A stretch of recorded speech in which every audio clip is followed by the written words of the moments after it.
so much for joining me today. I'm Colleen Klimczak. I'm an organizational and productivity coach and a certified professional organizer. I own Peace of Mind Professional Organizing, LLC. Since 2003, I've been helping my clients live better lives through organizing and organizational and productivity coaching. I support my clients and my community with coaching, in-person and virtual organizing, my weekly podcast called Your Organized Life with Colleen Klimczak, a free weekly virtual productivity session called Finish Line Friday, a free weekly email newsletter, and regular content on Facebook and Instagram. I also offer presentations and professional development to groups and companies. And coming soon, I will be launching a membership circle to support my community with even more coaching and productivity content.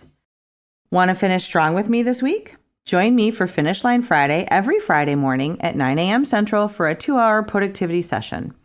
Drop me an email at colleen@peaceofmindpo.com or follow the Zoom room link in my Instagram or Facebook pages. Welcome to Your Organized Life, episode 76. A participant at a recent presentation asked me how to stay focused on her organizing projects. She was talking about it in this context. If you're already working on a project, how to make sure you actually stay in the space where you're working and not get distracted and leave the space.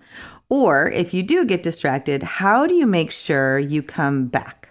And this is a great question. I actually hear this question a lot, and I know it resonated even with the other people attending the same presentation. I mentioned in my presentations that we don't want to be butterflies when we organize. And what that looks like is when we flit from room to room and project to project without purpose or focus. And then a couple hours later, we're in a different room. Nothing has gotten accomplished. We've actually made a bigger mess than where we started. And we're really not sure where the last few hours went. So yes, to this participant and all of us, there are many strategies we can use to stay focused on our organizing projects and anchored to the space and the work. Some of these strategies can include starting the project with all of our tools and supplies with us. We can easily get distracted if we keep having to run to different parts of the house for garbage bags or a pen or tape or boxes. So we want to gather all of those first. Another strategy could be to bring in a friend and have them work with you. Perhaps you can swap organizing sessions, your closet this weekend and their closet next weekend. This particular participant had attended the presentation with her sister, so I used the two of them as an example.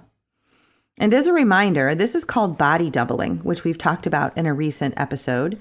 And that is having a person working near you to set that example and help you stay focused.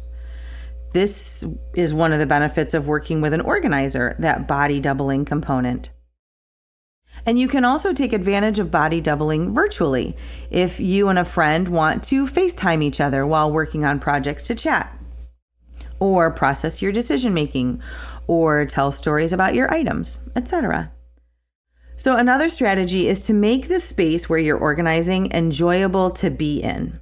So things like turning on music, maybe adding a fan or a space heater, turning up the lights and opening up the windows, bringing in a favorite beverage, non-alcoholic, of course, right? So let's do what we can to make this a more pleasant space and therefore a more pleasant experience.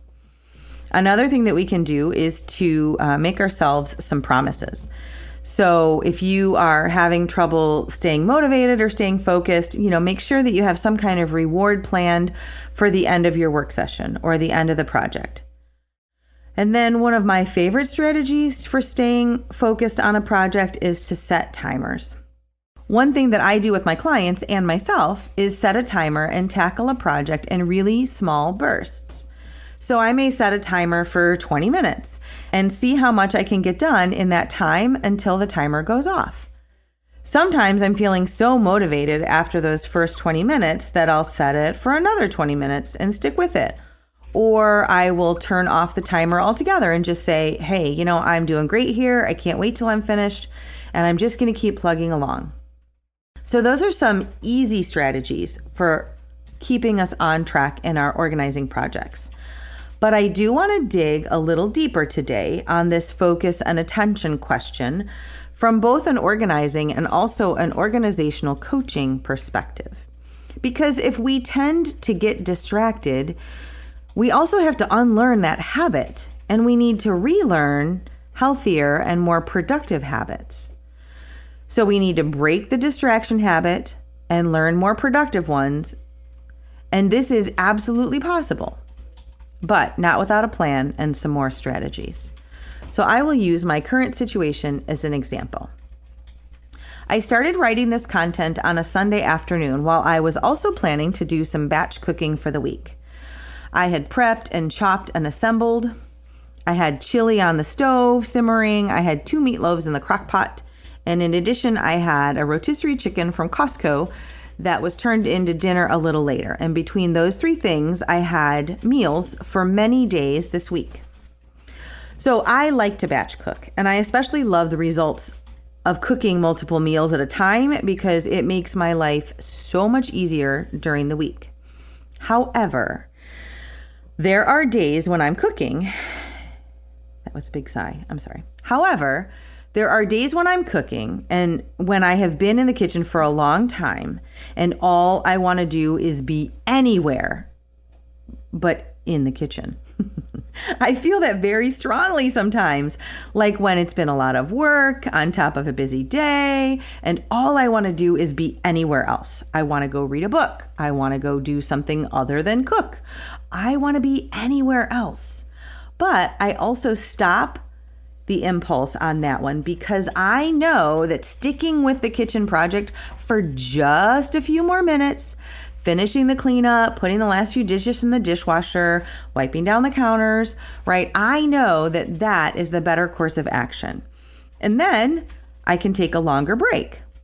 So instead of responding to that misguided impulse to be anywhere else and leaving the work undone, I recognize the impulse and I remind myself that if I stay just a few more minutes, I will be completely done instead of almost done. And then I can enjoy my well-earned rest a little more. So let's break that down. I need to recognize the impulse. I need to recognize the distraction for what it is, the desire to go and do something else, anything else, right? And then I need to stop for a minute and think it through. Do I really need to be somewhere else right now, or am I just bored with this current project? Am I tired? I know that there's other things I need to do as well, right? So there's all kinds of reasons why I might get distracted. There might be all sorts of reasons why I don't want to be doing that project anymore, and it is tempting to leave. But again, if I realize the distraction is there and remind myself to stick with it just a few more minutes, I can be completely done instead of just almost done. We recognize and then examine the impulse and decide if it's just an impulse or if it's actually a good idea. And I know that I say this every week lately, but we start with awareness, awareness, awareness, right? So another more specific way to fight distraction and stay focused on a project is to zoom in on your task, as in narrow your focus on the project in front of you. So I've been working with a new client for a few months now. She's lovely. All of my clients are lovely. Recently, we were going through papers from 2015. And you have to know that this happens a lot. There's no judgment.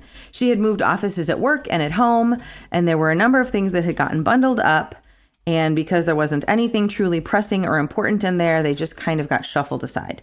So we were going through these papers and we came across a to-do list from years ago.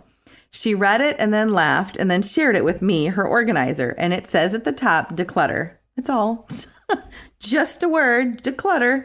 It's a great idea and a to-do and an intention, but it was just a word on a piece of paper at that point. So to her and to us, to all of us, my suggestion would be to get more specific on, for example, what declutter entails or what, get organized in quotation marks looks like. If we don't get more specific, those things are never going to actually happen. So one way to stay on task or focused on a project is to make your action ridiculously specific.